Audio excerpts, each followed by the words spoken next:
Faly miarabantsika tsirairay avy indray tratra izao alarobia fa enina ny volana marsa izao fifaliana ho anay hatrany ny mandray antsika isa-tokantrano amin'izarany ten'Andriamanitra amin'izao maraina izao. Alohan'ny dirantsika ny amin'ny mofinainany io dia hivavaka isika. Iranay masina tsara ny isan'andro mbola misaotra anao izay satria mbola nomenao izao fotoana izao indray ahafahanay mandika ny teninao misaotra izay mitarika anay hatrany andinika izany ary ihany koa anao lohalarana anao. Hitezanao Tompo hanamboatra anay, hanavaonay mandrakariva ary aoka hanana fitoniana hatrany ihany koa ny fonay miaraka aminao. Anaran'i Jesosy, amen. Lohatenin'ny mofinainantsika androany dia manao hoe mpamonjy avy any amin'ny mandrakizay. Nalaina amin'ny Efesiana toko voalohany, ny fahatelo sy ny fahaefatra. Vakina amin'ny anaran'i Jesosy. Isaorana ny Andriamanitra iray Jesosy Kristy Tompontsika izay nitahy antsika tao amin'ny Kristy amin'ny fitahiam-panahy rehetra avy any an-danitra araka ny fidianana antsika tao aminy fony tsy mbola ary ny fanorenan'izao tontolo izao mba ho masina sady tsy misy tsiny eo anatrehany isika. Amen. Hatramin'ny fahalavona no efa namoron'Andriamanitra ny drafim-panavotana, drafitra izay nataony hamirenana ny taranak'olombelona ho amin'ny toetra tonga lafatra nanana ny tany am-piandohana. Ny fahafatesan'i Kristy teo amin'ny hazofijaliana no nanafahan'Andriamanitra nandray sy namela heloka ny fanahy rehetra izay mibebaka.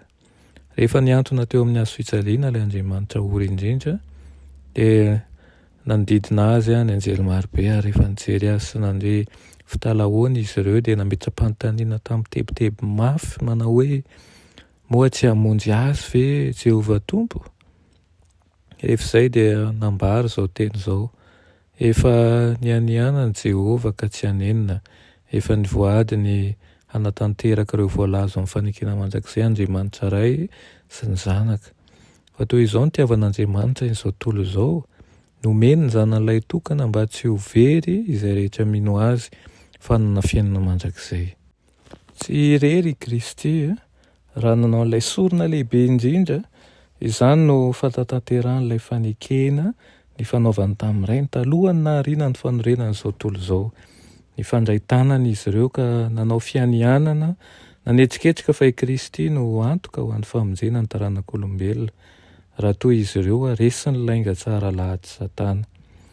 Loha-hevitra efa nodinian'ny filan-kevitry ny lanitra hatrizay ny famonjena ny taranak'olombelona. Talohan'ny nahariana ny fanorenana izao tontolo izao no efa nataony faneken'ny famindram-po, efa nisy mandrakizay izany ary antsoina hoe ilay fanekena mandrakizay. Tsy mbola nisy fotoana tsy nampisy an'Andriamanitra, azo antoka tahaka izany ihany koa fa tsy nisy fotoana izay tsy nisaintsaina ny lanitra tamin'ny mpifaliana ny haneho fahasoavana amin'ny taranak'olombelona. Arakaraka ny saintsainantsika momba an'izany no mahalalina azy eo amin'ny anatrehantsika kanefa misy alalina izay tsy ho tratrantsika raha mandinika momba ny voninahitry ilay mpanavitra antsika isika. Voninahitry ny andinan'ny fiainana izany ary na ny fahefana matanjaka indrindra nanan'ny olombelona aza tsy hatakatrizany. Na ny anjely aza dia maniry ny andinika an'izany loha-hevitra mahatalanjona sy feno zava-miafin'izany dia ny fanavotana ny taranak'olombelona. Tsaro fa ianao anatin'izany, zaho anatin'izany, tiantsika i Kristy ary efa voavola hatramin'ny fahagola ny drafitra entina hamonjena antsika tsirairay avy. Irian'Andriamanitra tokoa mba ho tanteraka ny fitiavany eo amintsika tsirairay avy dia ny andovantsika ny fiainana mandrakizay. Dia mirary ianao aharitra hatramin'ny farany amin'ny dia izay atao amin'ny fiarahana amin'ny Kristy dia irina mba ho ao amin'ny rosa ny fahamasinana sy tana mandrakariva ny satroboninahitry ny fiainana izay efa omanin'i Kristy antsika ny isika. Amen. Raha ny malala tsara indrindra mbola misaotra anao izay noho ny amin'izany teninao izany. Misaotra noho ny amin'ny fitiavanao, misaotra ny amin'ny drafim-panavotana izay nataonao anay. Dia mangataka aminao izay mba ho tehirizinao amin'ny alalan'ny fanahinao masina, maharitra hatramin'ny farany, ary ihany koa hivoaka mpandresy araky ny fanirianao dia ny andovana ny fiainana mandrakizay. Anaran'i Jesosy, amen.